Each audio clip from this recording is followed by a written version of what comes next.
How's it going, everybody? This is Brian for Pop Culture Crossing, and today we are talking about The Paper Chase. This 1973 drama focuses on first-year law students known as 1Ls at Harvard Law School. This film is an adaptation of the novel of the same name, penned by John J. Osborne Jr., himself a graduate of Harvard Law School. The magnificent acting, quality story, and strong music make The Paper Chase, which is an underrated film, one that should definitely be seen. The story focuses on James Hart as he grapples with his first year of law school. Charles W. Kingsfield Jr., the contracts professor, has a foreboding reputation, quickly becomes Hart's most difficult professor. Kingsfield's use of the Socratic method accurately reflects law school pedagogy while terrorizing unprepared students. The Socratic method uses persistent questions and answers to test the knowledge of the one being questioned. As such, professors will often call on students, so it puts a lot of pressure and stress on the students to be as prepared as humanly possible because you do not want to be humiliated in front of the entire class. Kingsfield declares that his students arrive with skulls full of mush, but will leave thinking like lawyers. The difficulty posed by Kingsfield results in Hart developing a keen interest in him. Hart thinks that if he knows everything about Kingsfield and his work, he'll be able to know what Kingsfield is going to do before he does. Thus, he can anticipate Kingsfield's questions, make the grade, and join the coveted Harvard Law Review. However, the balance of the law school workload and Hart's extra study of his contracts professor are challenged as Hart becomes romantically involved with a woman named Susan Fields. This results in Hart being emotionally pulled in multiple directions while attempting to do well in school, particularly in Kingsfield's class. Hart is understandably dumbfounded when he learns that Susan is Kingsfield's daughter, and this realization complicates an already tense and complex situation. The Paper Chase has excellent pacing. The film starts on the first day of the academic year and ends on the day Hart receives his first year grades.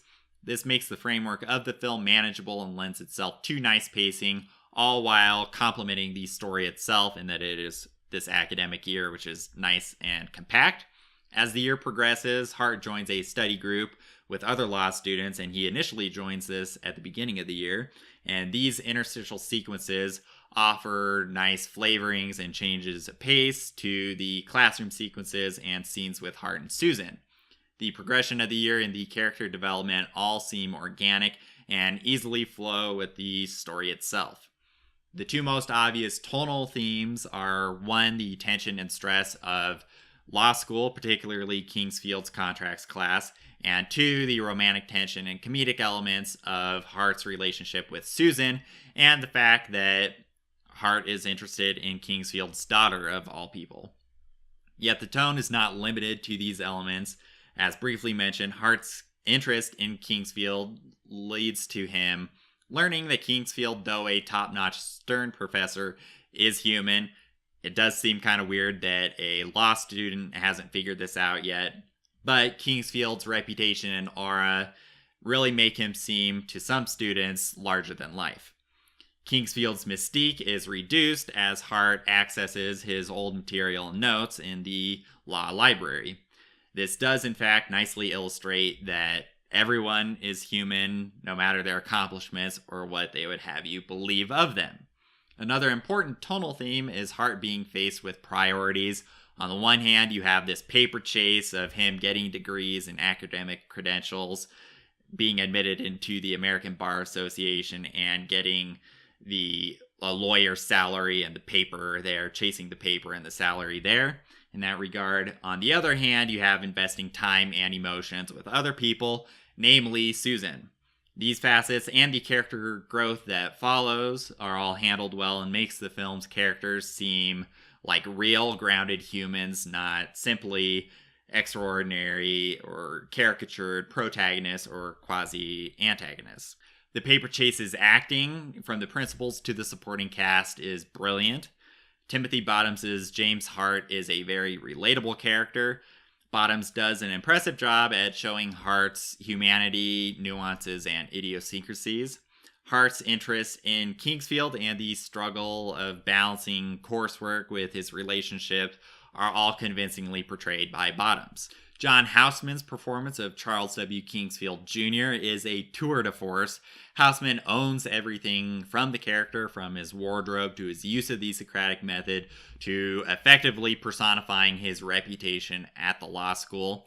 This is all great, but this role may have slightly typecast Houseman, or at least in the minds of viewers, it may not have officially typecast him in terms of roles that he got after this, but as a viewer, having watched this movie and see Houseman in another movie, it was really hard to disconnect Houseman from Kingsfield's shadow, especially since this other character wore essentially the same type of clothes as Kingsfield, so it's like, isn't this just Kingsfield and the government?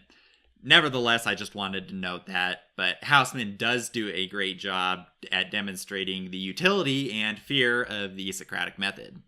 Lindsay Wagner's Susan Fields is also excellently portrayed. Wagner effectively shows Susan's disillusionment of those in or those associated with the law school.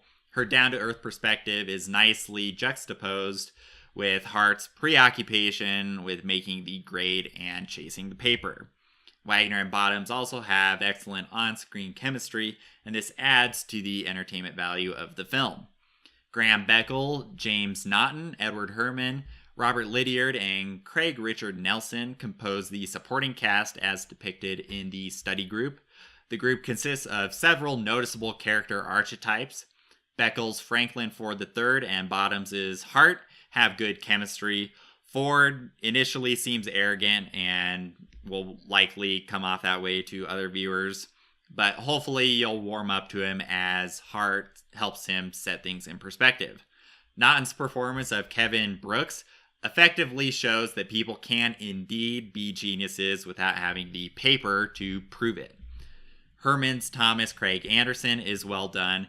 Anderson is one who is more focused on conducting superfluous academic exercises and studies and has difficulty prioritizing and concentrating on the tasks at hand.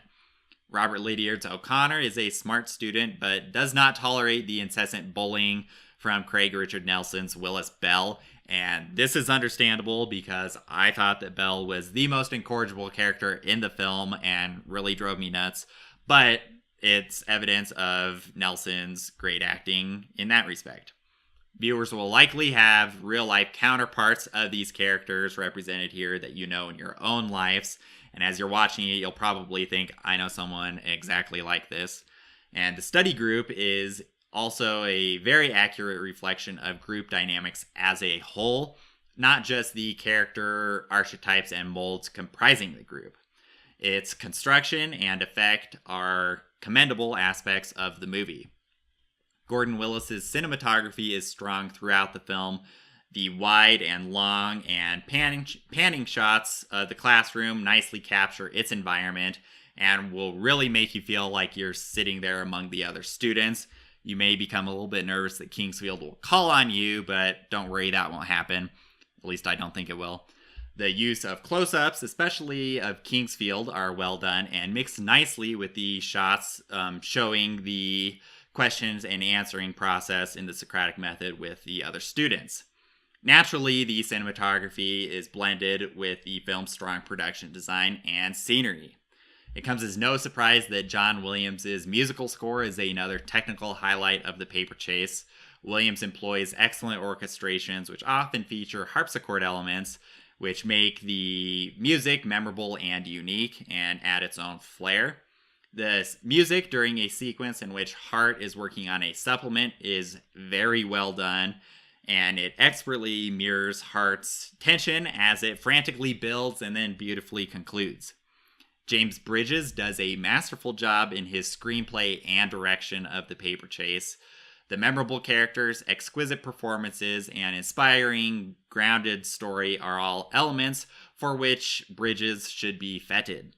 He does a great job in managing the technical aspects of the cinematography, production design, and music of the film as well. John Houseman received the Academy Award for Best Actor in a Supporting Role, and this should really come as no surprise once you've seen the film. And The Paper Chase was nominated for 2 other Oscars, including Best Writing for Screenplay based on material from another medium for James Bridges, and for Best Sound for Donald O. Mitchell and Larry Joust.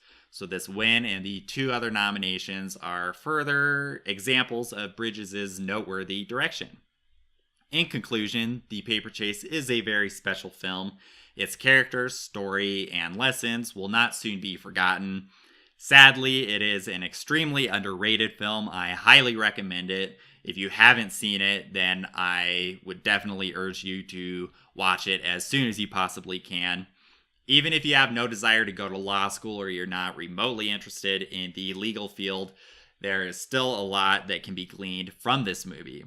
If you are interested in a legal career or going to law school, then I think it would definitely behoove you to watch this film before taking the plunge. So that's my review of The Paper Chase. Be sure to let me know your thoughts in the comments below and on our social media channels. As always, our full detailed written review can be found at popculturecrossing.com. If you want to listen to us on the go or in audio versions, we're available at iTunes and Google Play Music. We're also pretty active across social media, so never hesitate to engage us with anything related to movies, video games, comic books, or general pop culture. And in the meantime, why don't you let me know what your favorite legal film is? This can either be related to law school or practicing law. I'm curious to hear your picks there. As always, thanks for watching, and I'll see you next time. Bye.